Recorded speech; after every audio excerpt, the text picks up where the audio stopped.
back to Popcorn and Beer. We've got your butter from top electric state and your drunk classic Pleasantville. Let's go.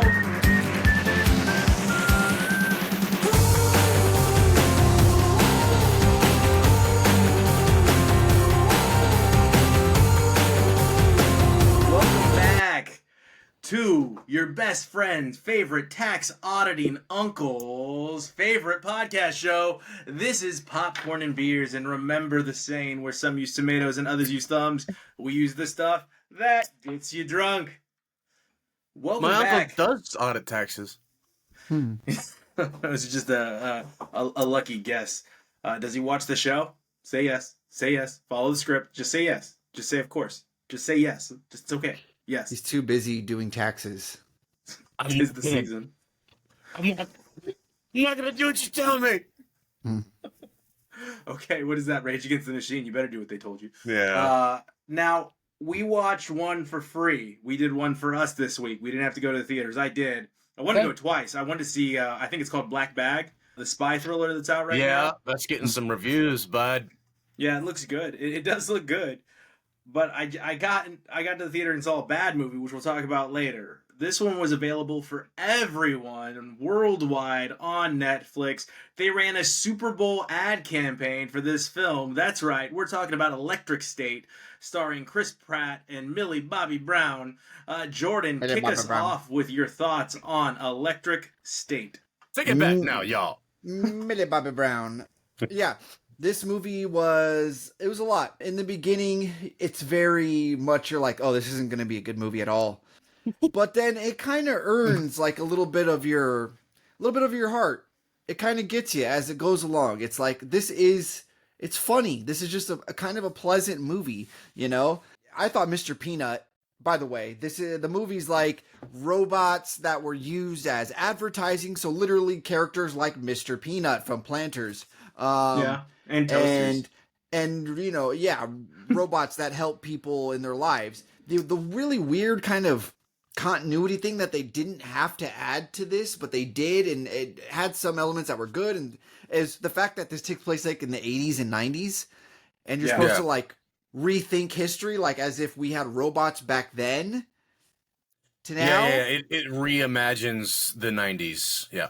It just seemed like they wanted like they wanted a nostalgia factor to just throw into this movie, you know? Like they just needed something else to like make it more endearing to people, you know? And I guess that always kind of works, you know? It just totally wasn't necessary. So they could use old tech a little bit and not have to worry about, like, you know, you think iRobot type apocalypse type movies, and it's always super high tech machines. So this was their opportunity to have little clunky machines, I guess. I don't know. Well, I'm glad you brought that up because or the cartoon reminds me. The cartoon wouldn't have been that cartoon in today's world. Yeah, right. And it reminds me of like iRobot, how you're in this robotic dystopian kind of world. That was the twist. He robot. Yeah. This robotic dystopian world, and you've got the guy who just longs for like the old stuff. Like in iRobot, he wants the old Converse. You know, that's his thing. Yeah. But yeah, I thought Mr. Peanut was Matthew McConaughey.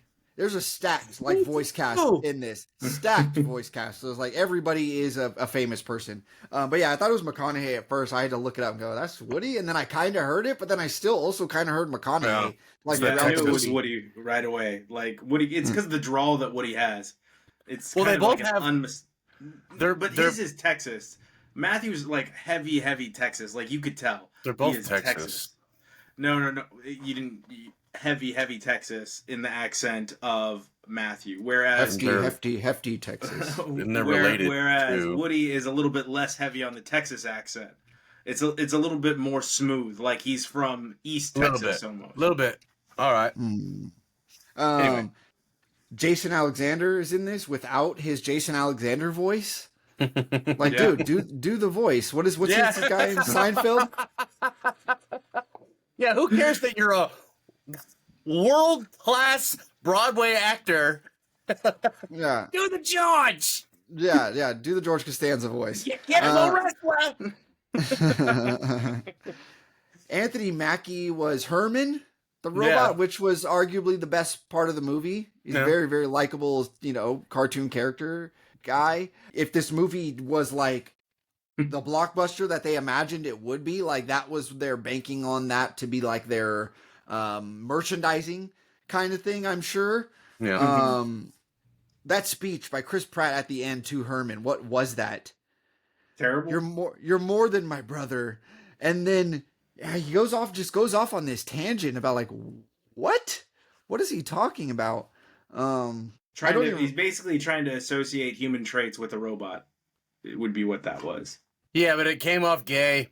Yeah, it came off like he was in love with his What's robot. wrong with that, Josh? It's with a robot, though. Josh. Yeah.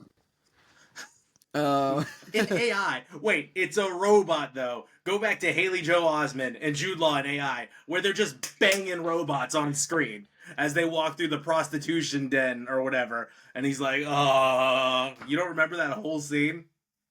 I don't want to talk about it. We're in the age of banging robots, so I mean, whatever. Get used to it. He liked his robot, like whatever. I like this movie. I thought it was really fun. It made me feel good after watching it. Popcorn and one. Popcorn and one? I've been recommending it to people. I've been like, yo, watch Electric State. Like you're not going to be mad at the end of this movie. It's not a waste of time, is what you're saying. Yeah, it's there's a lot of stuff that's like, this is stupid, but it's fun. Josh, hair. I think it's this gave off the confidence of a Spielbergian mega hit type of movie, right? That was good. That was good. Ooh. But good. it's not that.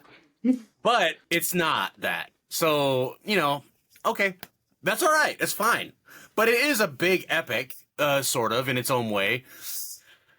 And it was fun. You're right. I liked the CG. I liked the creativity they did with all the robot stuff. The world building was cool, but not super. Like, it was like a shrug at the end. Like, okay, like this is okay. But what it really came down to, what it really came down to for me was,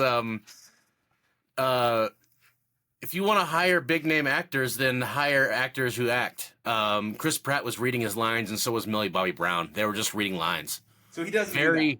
Just so you know, like for clarification, Chris Pratt is an actor that literally goes off script more than any other actor. He's like Jim Carrey right now. Oh, yeah, and for directors sure. talk about it all the time. I'm sure it's like in his contract, like, I'm going to say whatever I want, right? And that's fine. But I'm saying, like, okay, you don't even have a script. So you can't even, like, it was very inauthentic. Like, everything they were saying, even like the emotional parts, like with the tears, I just didn't buy it. I didn't buy any of it. And Millie Bobby Brown's not a bad actor. And Chris Pratt is not a bad actor. It just didn't work. Like, I didn't buy it. Even Stanley Tucci, who I love, I was just like, okay, so he's the bad guy saying the bad guy thing. Yeah, but he Chris wasn't. Pratt's speech He wasn't menacing. Giancarlo Esposito. I love him. Not menacing. He was. The characters were non anything. They were just antiseptic. They nullified Giancarlo Esposito by making him the robot face the entire movie. Like, there's no emotion. You just get a picture of his face. The robot faces did not work. I will say that as well. Like, that was dumb. Put the human face on the robot. A lot of things about the show did not work, but the things that worked were cool. I didn't really laugh at anything, but I was like, casually smiling at it. You know what I mean? Yeah. So I wasn't mad at the movie. I understood the concepts of, like, in the end, the movie's about, like, hey, maybe go outside and play with your friends instead of put beans on a Twinkie for you. That was kind of funny. I mean, the overall messaging, the overall human element just wasn't really there. And that's okay, whatever. This is a movie that was okay. I give it a popcorn and one. All right, so 2 popcorn and ones. I'm going to give it a popcorn and one as well, so popcorn and ones across the board. It had its moments. It Oh gosh, it's a post-apocalyptic film that takes place in the 90s. That's my first issue. We're still here, guys. It's In the 2025. aughts, So hey, right? Russos, pull your head out of the multiverse, please. It's like Mhm. enough already. We get it. You want to create a multiverse. But can we stop for 30 seconds and get out of the Spider-Verse universe and just set it in the future somewhere? It's okay. It's fine. You could use all your favorite cartoon characters and toys. We could suspend disbelief, but not from the 90s, which already Well, happened. it's based on a book, and I'm sure, much like Ready Player One, the book had a lot of references. I'm sure. Like, I don't know why there wasn't a Tamagotchi robot, but anyway, Mhm. um, Mm-hmm. I think they were just trying to keep up with the book, so it's not their original work, you know. Well, that's their first mistake. In today's government, we're encouraged not to read. That's why books are banned. But outside of that, you can evolve the storyline. Like, you could write past that. It's okay. Like, it's allowed, even if it was That's a true. fantastic book. Uh, Millie Bobby Brown and Chris Pratt try to anchor a high budget film that never really takes off and comes across as lazy. They go for lazy jokes, they go for lazy acting, and they go for lazy themes. Everything in the film had been done before. You'd seen it. It wasn't really unique except for the designs on the robots. I think that there was more practical effects than we'd had in a long time in this film, which was kind of nice to see, but that made the Yeah. CGI hard to stomach. Mm. The flamethrower was bleh, it was stupid. The electric shocks when they shot the electric shocks into people or the robots. Inconsistent. Yeah, it just wasn't good. Uh, how do you say his name? Jordan Kiwi Kwong. Kiwi. Kiwi Kwan. Okay, he was Kiwi. good. He was fun. He's just gonna be a Yeah. typecast, I guess, into that super nice guy role from now on, huh? Like that's his Yeah. thing. Super Exposition nice man. guy. Might betray you. Brian Cox was fun as the baseball, as the old Yeah. timey baseball robot. Yeah. See, that's another thing, though. I gotta say, I'm sorry to interject on your review. No, it's okay. I I do forgot it to all the time. mention if we're gonna have these, can we just relax? Like, not every voice actor has to be a big name. There's a world of voice actors that you could have really shaved down this $300 million budget if you just hired a regular voice actor. You Yeah. didn't have to have all these huge names. On the baseball man was good, but like I'm just saying, Anthony Mackie as a robot. Did you up there, pal? did you need? Well, it's like hiring scabs to me. Honestly, I think hiring big name people for voice acting does a disservice to the industry in general, because there's voice actors that are better at voice acting than actors. That's just the way it is. However, Gronkowski getting that stupid part. Rob Gronkowski was the little football robot. right? Like, why? Oh, you get it because football. But I do got one last thing. Mr. Peanut as Abraham Lincoln was great. Who was the taco? Raleigh Fingers? Because he didn't talk at all. He just played No. tunes. Jenny Slate was good. The Yeah. sound, yeah, she was great. The soundtrack was fun. It was the Russo brothers. I think they've reused certain songs multiple times. If we were to look at all their films, I think they use like the same set list. It's just like their mixtape from 1994. Yeah, I think- it's like Michael Bay and Linkin Park.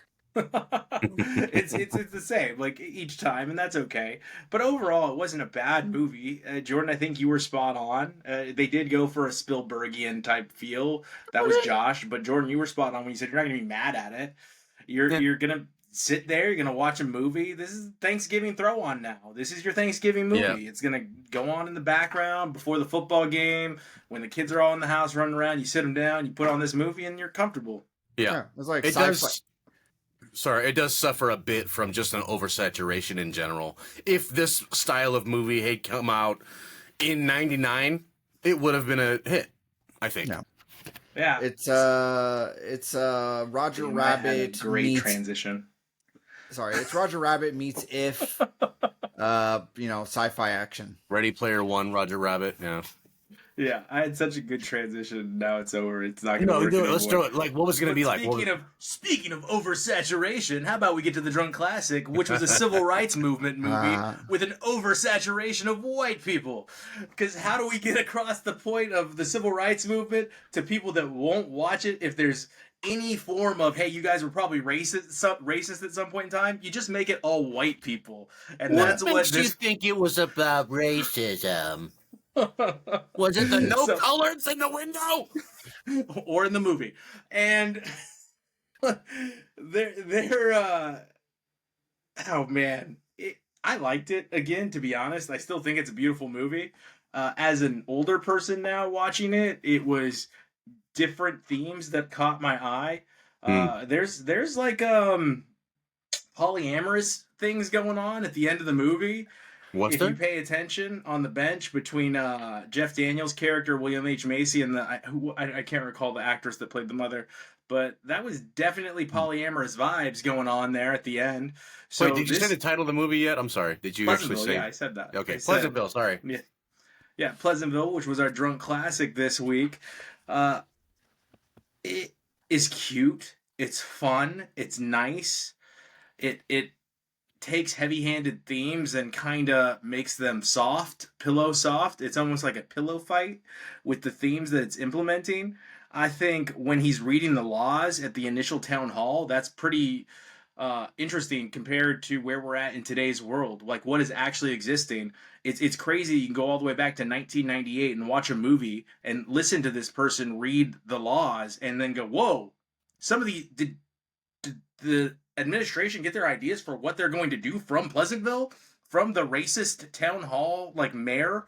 Because a lot of the things were almost verbatim. Like if you're listening to him read off the new laws and what you're allowed to do in education, he says, "We shall teach we shall teach the non-changist view of history, emphasizing continuity over alteration." And I'm like, what? That's exactly what's happening right now. This is wild. And there was a lot of that in this movie. Granted, it's hard to get past, like, you need a remote with some more oomph in it. Like, a remote doesn't really do anything, except for turn on and off your television. So that was interesting. The scene where it opens is creepy, to be fair, where he's just staring at a girl talking to a guy, acting like he's the one having the conversation, and the camera pans out and it's just him staring at her. Like, that's really creepy. Didn't he do the exact same thing in Spider-Man? Does he? I think that sounds really accurate. He's talking to Mary Jane, but it's not. She's not even. Anyway. That's why we were popcorn and beers. Sounds right. Jeff Daniels is great in this, but I really loved William H. Macy's character, especially when he visits Bud in the jail cell. And he's, I just missed the way things were. Oh, the good old days. And then and Tobey Maguire, for being a terrible human being, plays this role so well. He's a good Very actor. wholesome. Things just change. You're beautiful the way you are. Everybody has their hangups. Nobody's perfect. The movie, a lot of his character was a lot of Tina Fey's character in This Is Where I Leave You. Anything happens all the time. Right? Yeah. So he had a lot of that going on, and it was just a nice movie, is what I'll say. Like, heavy themes made pillow soft, and we'll go back to that. I'm going to give this one a popcorn and 1, but I'm really glad I rewatched it, and I'm really glad I had us all watch it in 2025. Jordan, we'll let Josh take us home, because Josh has some conversation topics. Okay. Yeah, if you handed me that big clunky remote, I would have been like, ew, I don't want that ugly bootleg ass remote. Yeah. In 1998. Oh, yeah, 3 buttons? Yeah. Out of here. But like, what makes Tobey Maguire the expert on what's happening to them? Like, he's like, no, you can't do that. They're not real. You can't bang the TV character people, and you can't do this, and you can't do that. Have Like, sex with Paul Walker. What's wrong with you? Yeah, I'm sorry. Did he find the manual to what is going on right now and like what you can and can't do? I think he's just trying to make it like the show, like try to keep it But in why? what he was used to watching.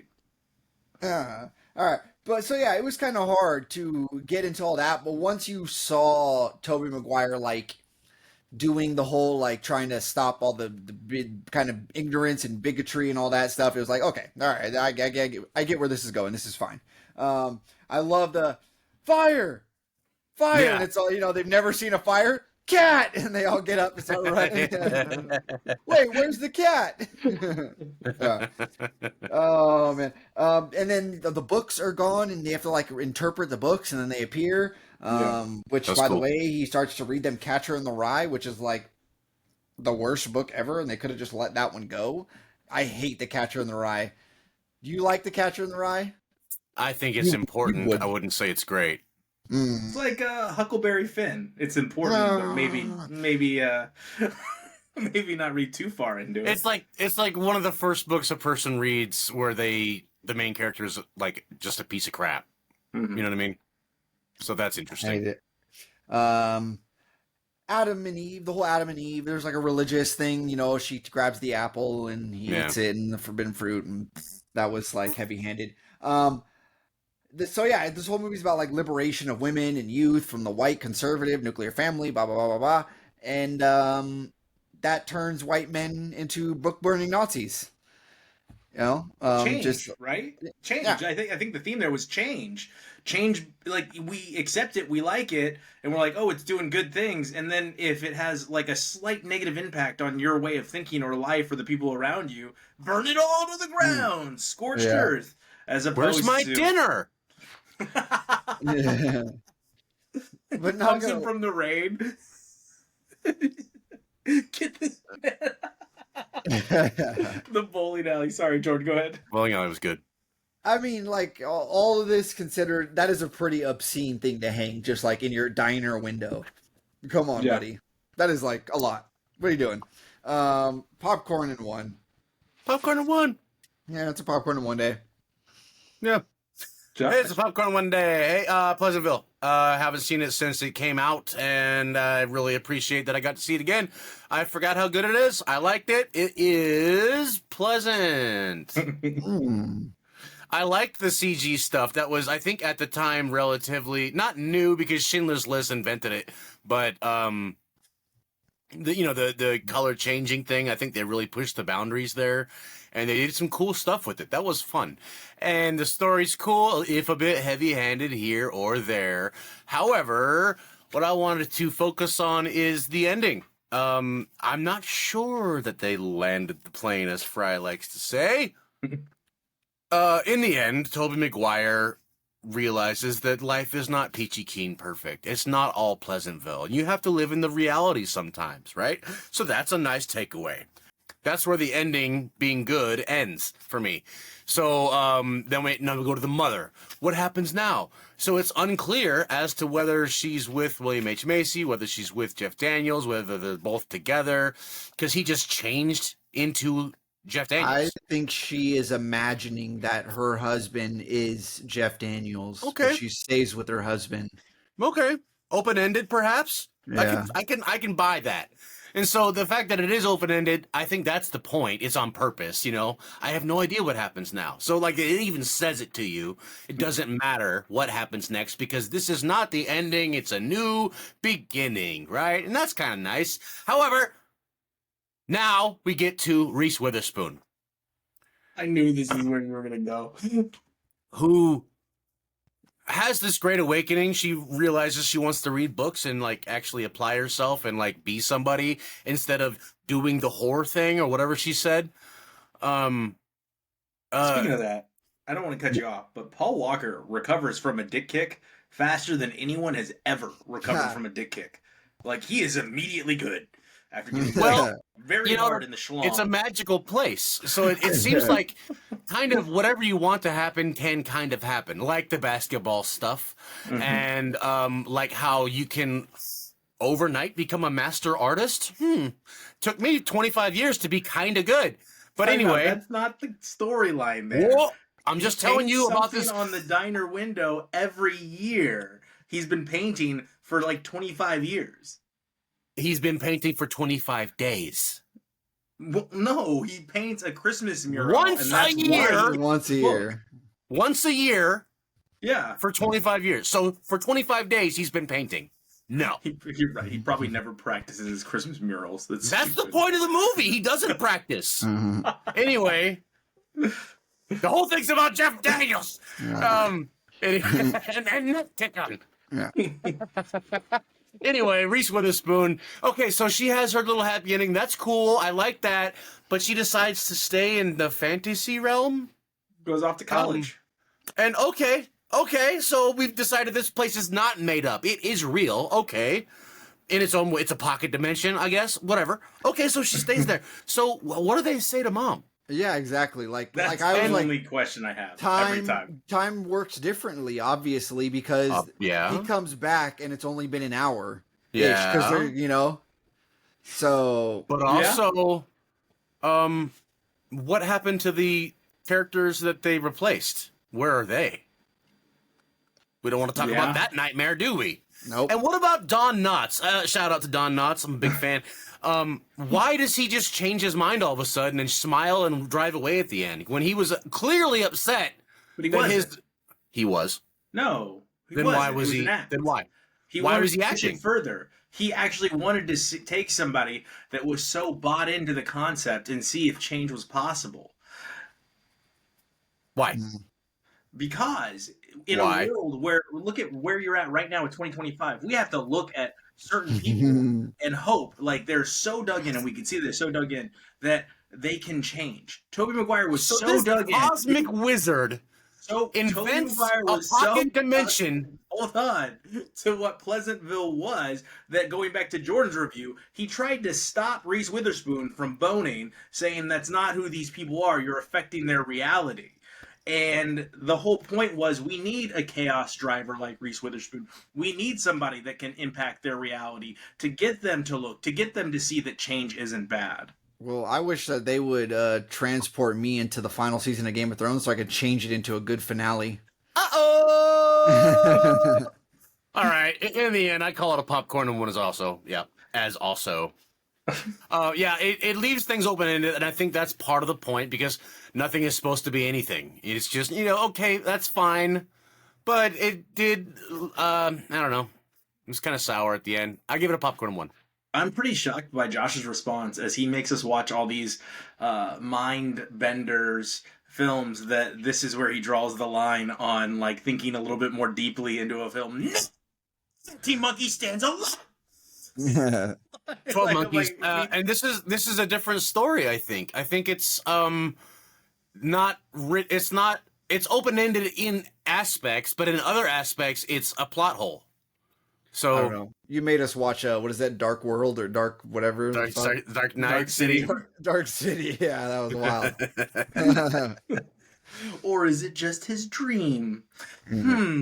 Anyway, maybe Tobey Maguire was knocked out and Reese Witherspoon never existed. Who knows?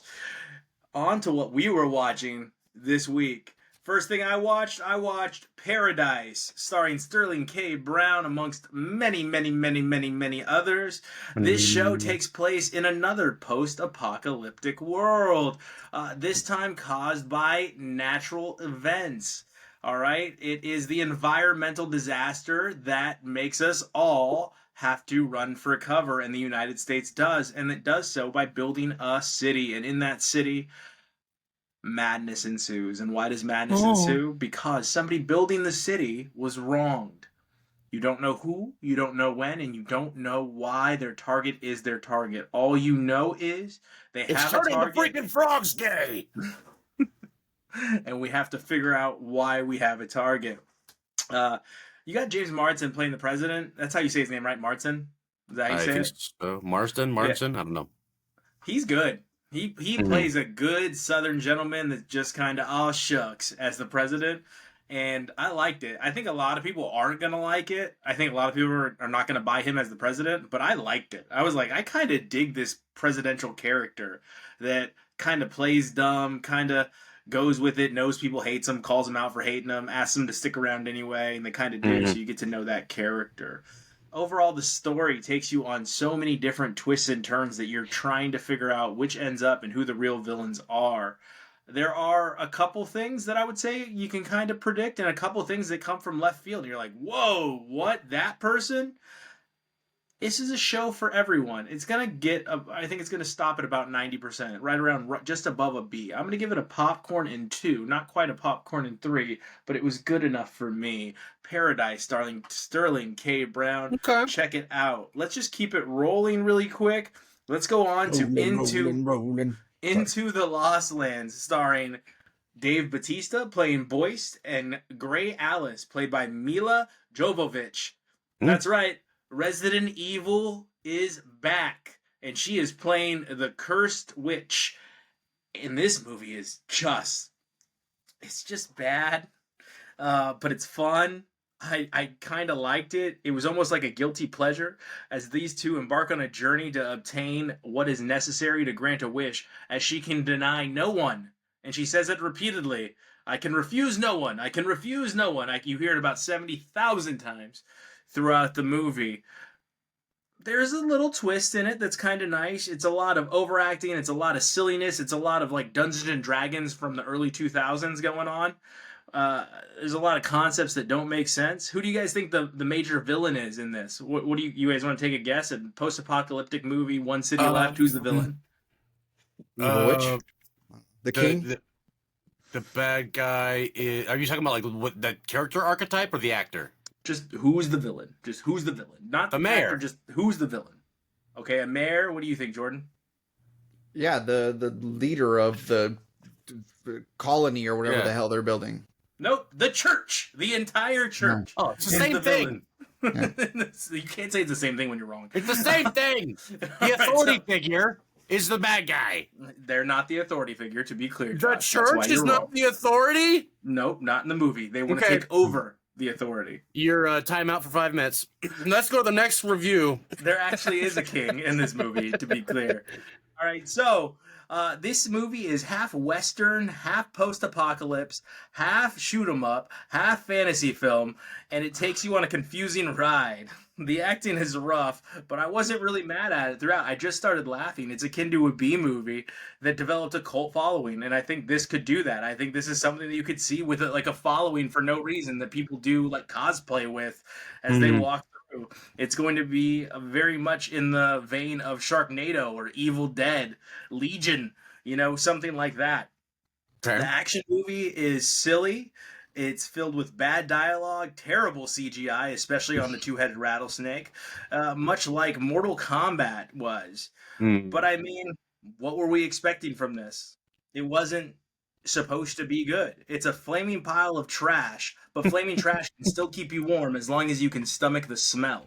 This movie is a popcorn, and it is fun, and if you just don't look at it as a serious movie, you will laugh so much. The corny one-handed joke. Like, what's that?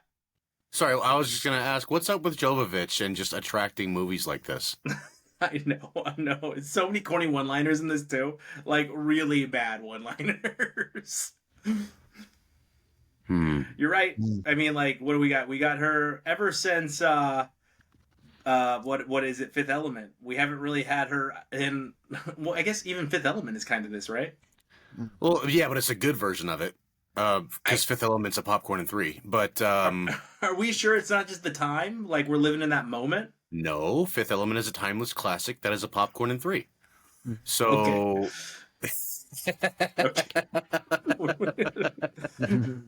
No. All right. So yeah. It's a popcorn for me. Jordan. Oh, did I give you the rating on? Yeah, I gave popcorn in 2, not a popcorn in 3. Jordan, why don't you go ahead and kick us off with yours? Yeah, speaking of Fifth Element, we got some crossover there. I watched a movie called Midnight in the Switchgrass, starring Bruce Willis, kind of. Megan Fox, Emile Hirsch, and we get a cameo from Machine Gun Kelly. Bruce Willis, as we all know, is going through his degenerative brain stuff. Yeah. And so you can tell in this movie that he is kind of being propped up a lot around different parts of the movie. They don't really show him walking. Yeah, he's always kind of seated, and it's his scenes are just very minimal. It's sad. The dialogue other, outside of him, because it's the dialogue and acting is atrocious, just absolutely awful. Emil Hirsch is the only actor in this that seems like they're really trying to turn this into something, and it's just not good. Does This he narrate movie, it? no, he So doesn't. here's the thing. I was into Switchgrass. Yeah. This movie is famously or infamously where MGK met Megan Fox. He claims he took this movie just to meet her.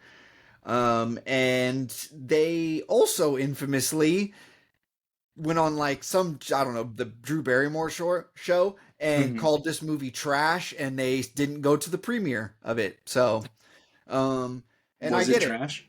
Yeah, it was absolutely trash. The editing is choppy, to say the least. And at the end of the movie, it's like a serial killer movie. Megan Fox is a detective. She's trying to capture this guy who's killing prostitutes. Oh, That so it's nobody, like noir. yeah, nobody cares about the prostitutes. So and she's there to help them. Which is like a That's good. so nonchalantly. Nobody cares about the prostitutes, and she's there to help himself. Yeah, I mean that's like a noble theme and all that, like fine, but like no, it's just the delivery of it is terrible. At the end, she gives this speech, Megan Fox, to this girl Megan Fox is herself chained up, and there's another girl that's chained up that she can't see, but she can hear her, and So she's it's trying to give her Saw this Part 1 with speech. women. Yeah, she's trying to give her this speech like to get her to survive, but it's all monotone. She's like, "He's going to kill you. You have to do this. Think of Heather. Heather wants to see you live." Like it's just so monotone.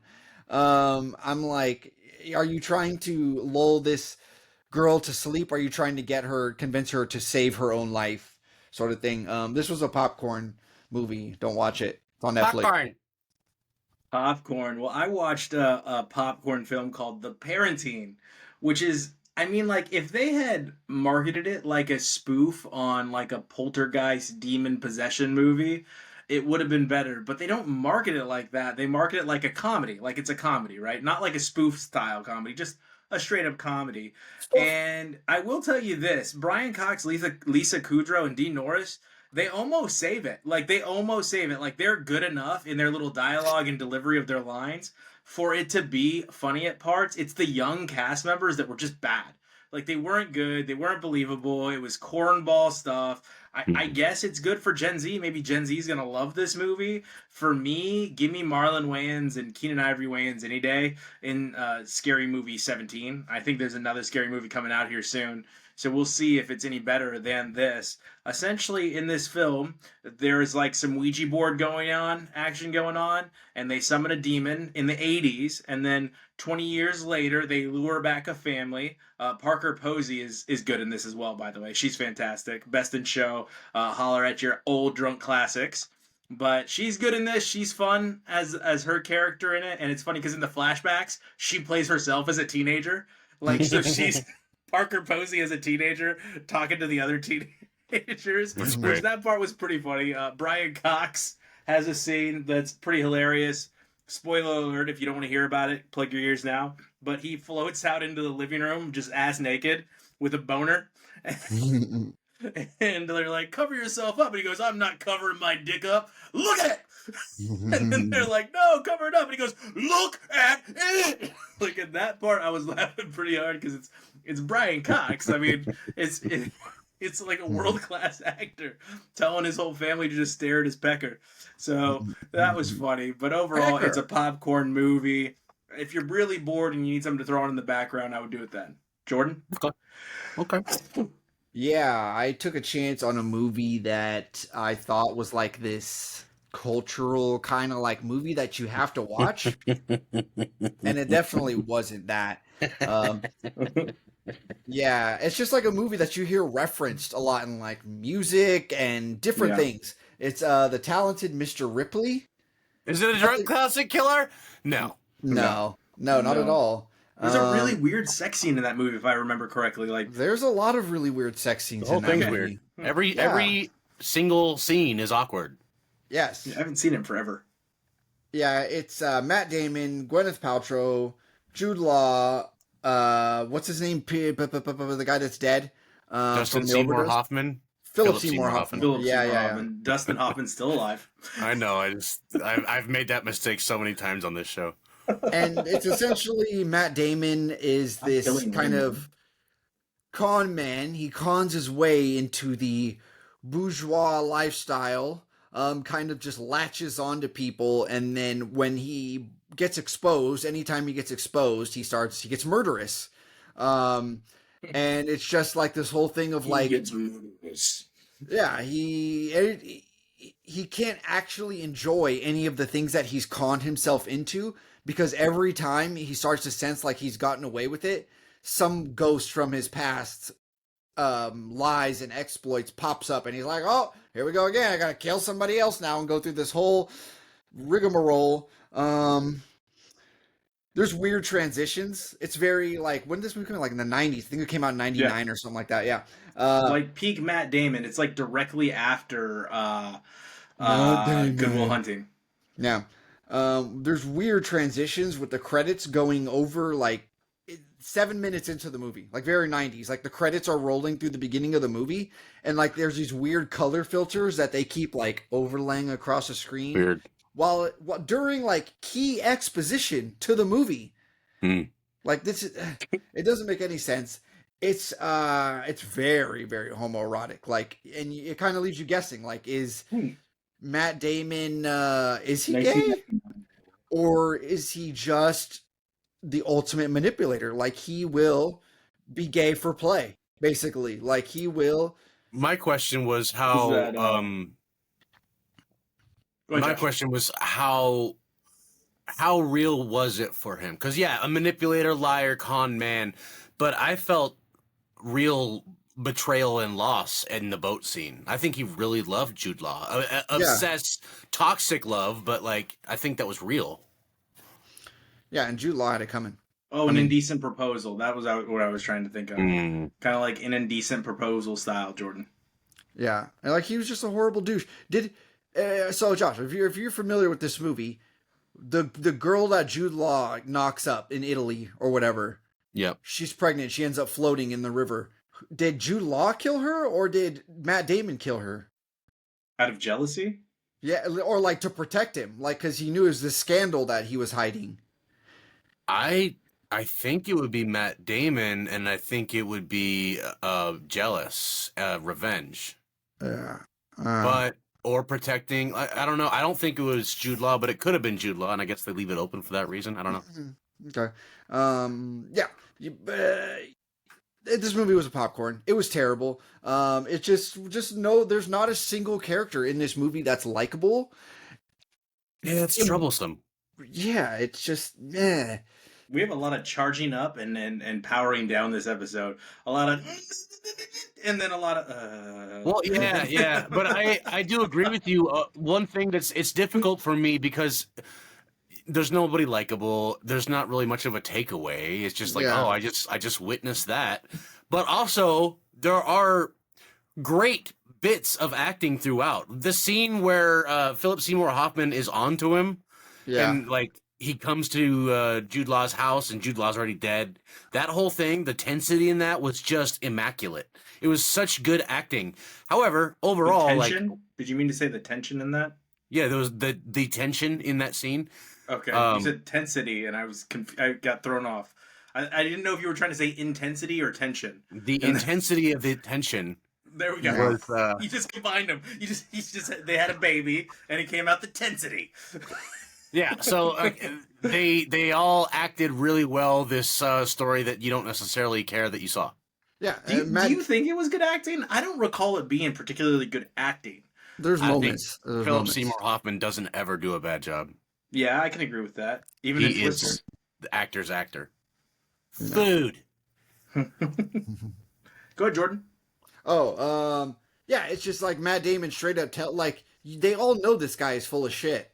Like, he tells Jude Law, like, I'm good at mimicking people's voices and forging signatures and blah, blah, blah, blah, blah. And they're like, oh, we know you didn't go to school with me. But they just, like, keep him around. Like, why not? Well, he's like an okay dude. He'll kill it for us. He's a pet. Yeah.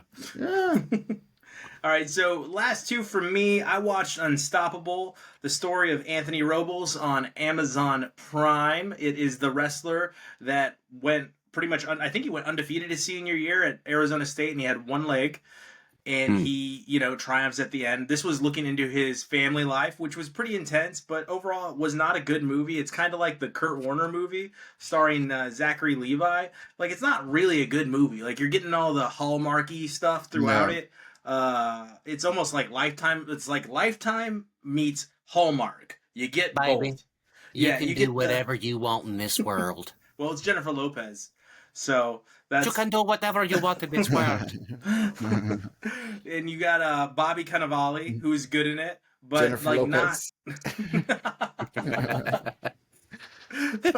but Bobby Cannavale plays like a terrible person as the stepdad in this movie. Jennifer Lopez, apparently his mother ended up getting a doctorate from Arizona State in 2022 and became the dean of student admissions or something like that at Arizona State. So the stories are really cool. It just doesn't do a great job of telling them. Like I said, it's very Hallmark or a Lifetime original movie. You got Don Cheadle in this as well with Michael Pena. And it's like a paycheck, I guess. It was just a paycheck film. Maybe they thought when they signed on for it, they're like, oh, this could be a film that perhaps contends for Oscars. And then as they're shooting it, they're like, nope, let's hone it in. Let's just collect this paycheck. This will not be that. And it wasn't. It is a popcorn movie.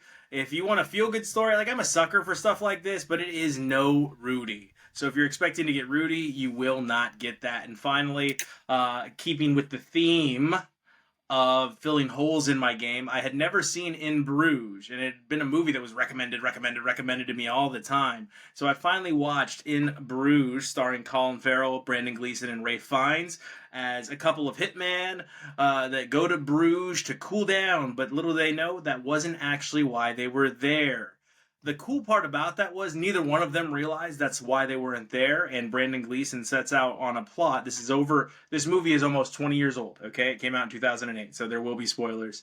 It turns out Brandon Gleeson, and you saw them in together, Brandon Gleeson and Colin Farrell. Jordan, what was the movie you and I both really liked a lot recently? The Ghost of Inisherin.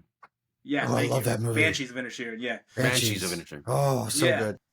They have great chemistry in this as well, so you can see why they got the two actors together again to do another film, because In Bruges is fantastic.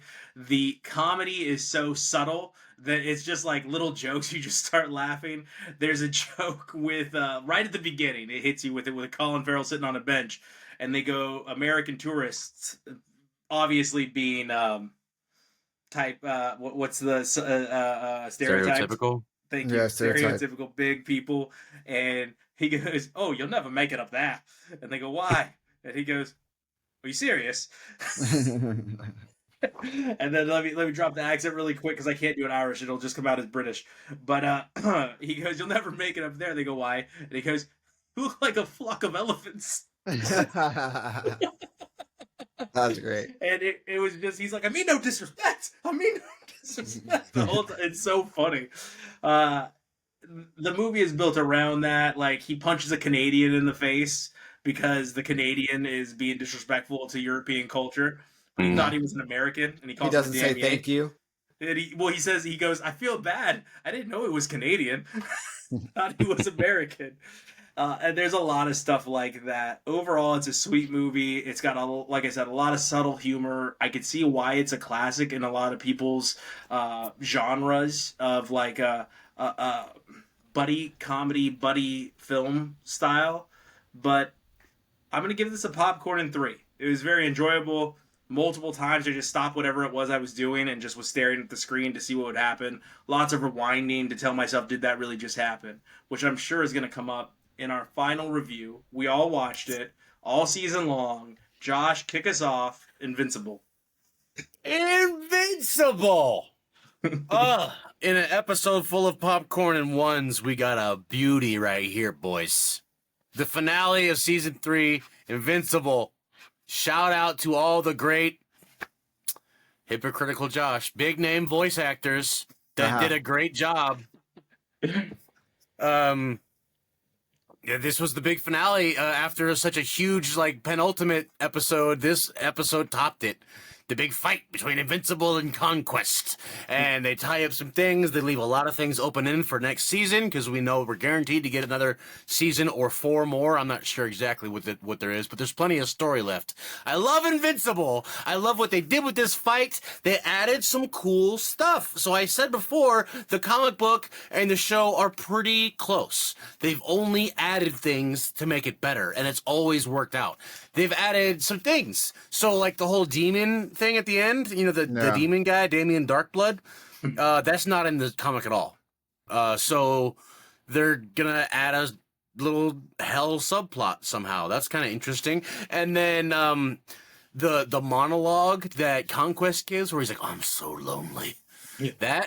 That was not in the comic either. Semi-erotic. That was semi-erotic in his ear, like you guys were talking about the robot in Electric State. How about that conversation? I just want somebody to love me. It was so beautiful because there's an issue with the Viltrumites not having human emotions or whatever, right? That's like a big thing where Omni-Man had to deal with that, and Mark is so different because he's a human.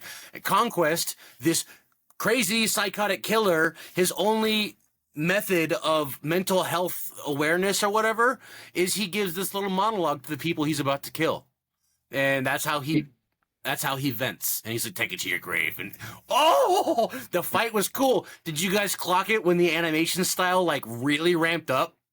Like you see his hair blowing in the wind and stuff. Yeah. Like they went to 120 frames per second. Like, that's where the budget's at. And then like, after during the funeral scene, they actually had those. They've called it out before, where like they don't even show the mouths moving because they're out of money. But the fight was so well choreographed. It was like 30 minutes of good animation, really creative fights. Eve did some dirt in this episode. I love it. And how horrific was the headbutt stuff? Holy crap. Yeah. That was some terrifying stuff. One punch to Eve. Like the single punch to Eve that rips her face off. Man. Anyway, that's about as far as I go. It's a popcorn and 3. I love it. I can't wait for more. It's like 15 minutes of squelching noises. Yeah. But his face after every headbutt, man. Holy crap. I mean, it was horrific in the comic, but they actually nailed it even better, of course. And man. I don't know. My notes got all screwed up, but I'll just go off notes. This was great. This is the season that locked me in as like a fan. Like I was always on the fence. Like I'm kind of watching this because, you know, at first you guys are like super into this. And like, so I was kind of like, this is fine.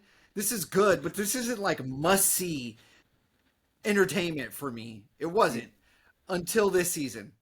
I was waiting on Thursday night for the next episodes to come out. Like this was excellent. My only criticism about the ending was like they're set up a lot of different storylines.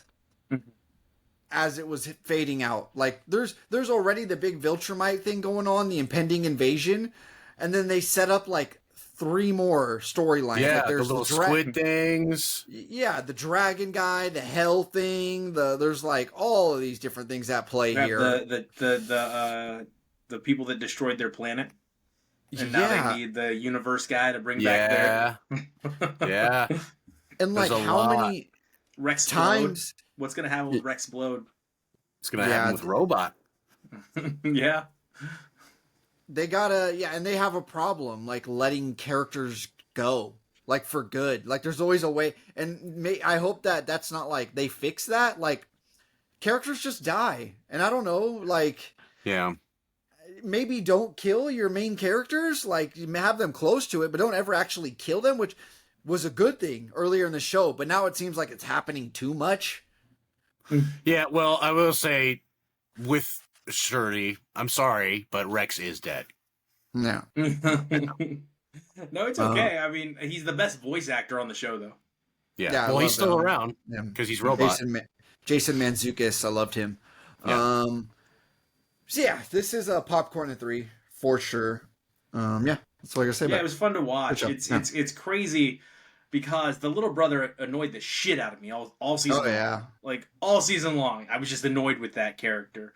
But Mark finally wins fights, which was nice. Like he's finally starting to win fights because I was so exhausted in the first 2 episodes with him just here I am. The title's Invincible. That's my name, Invincible. Watch me get my ass kicked and still be alive. Over and over and over again. Just getting his ass whooped. Like there was, And he was. Go ahead. He got when he broke his hand on the hand and he kept going. Yeah. Oh, He finally started. I think he breaks his leg, he breaks his hand, and all he has left is his head. Like that was powerful. Like that was a good scene. That line delivery, I can see the future. Oh, yeah, and then he gets screwed over by what's his face again? Who's the CIA agent? Cecil. Cecil screws him over again. Like it's like they never learn from their mistakes. Like this guy is gonna get out of the titanium. This guy will survive the explosion. Okay, like we know, we are aware of what's going on with these Viltrumites and how they operate. However, we're probably gonna get Omni-Man back. We're gonna get Adam back. Adam, I love, is my favorite character. Alan, the alien. Alan. Is it Alan or Adam? Alan is the best. I love. He's the Alan. best. He's so cool. He's just like so like whatever about things. Like we need to save people, but he's like laid back about it. Or when he throws the fight against the Viltrumites, like that was kind of funny. That he's so powerful now. He's reached that level where he could just throw a fight against the most powerful race. So who's the other one? Beastmaster, Taskmaster, Battle Beast. Battle Beast is going to be back, and that's going to be fun to watch. So there, yeah, Jordan, you're right. There's a lot of storylines, but it gives us at least 5 episodes. Right? It's like to figure out this and that and tie things together. Yeah, they kind of just told you, like, this episode's going to be about squid people. This episode's going to be about Battle Beast. Like, it's all, it's not going to be one by one, but, like, all these things do get tied up eventually. But they do have a problem. You're right with, I didn't notice it before, but, like, killing them. Oh, they're not dead. Oh, we beat the squid people. Oh, they're not gone. Like. Yeah.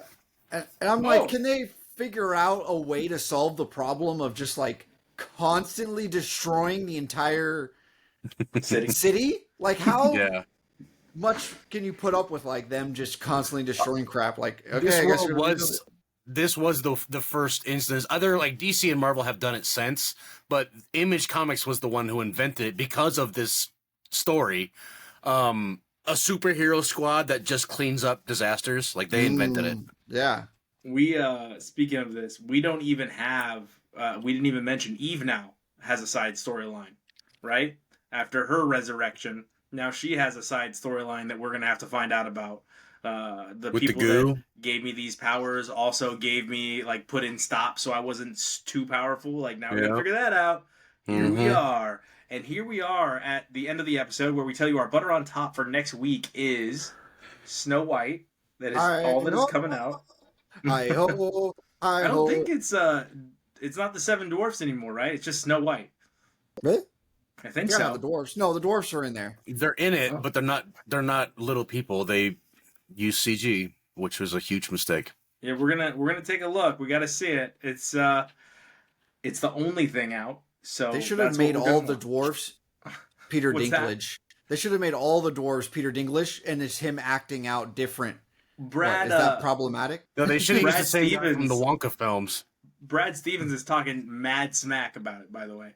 Brad Stevens is like, we get like one role in Hollywood. One. That's right. You took it from us. Right. Come on. Yeah. So it is funny that he's a great Brad Williams, not Brad Stevens. Sorry, Brad Williams. Brad Williams. He is a great comedian. Like I'd love to see him live. He's funny. But it was funny that he's like, we get one thing. You took it. All right. Yep. So Josh, it is your drunk classic this week. Yeah, the 3 dudes are it's Charlie Sheen, the problematic one, and Kiefer Sutherland, and is it? It's not Lost Boys. What is this? Oliver Platt, 3 Musketeers. Rod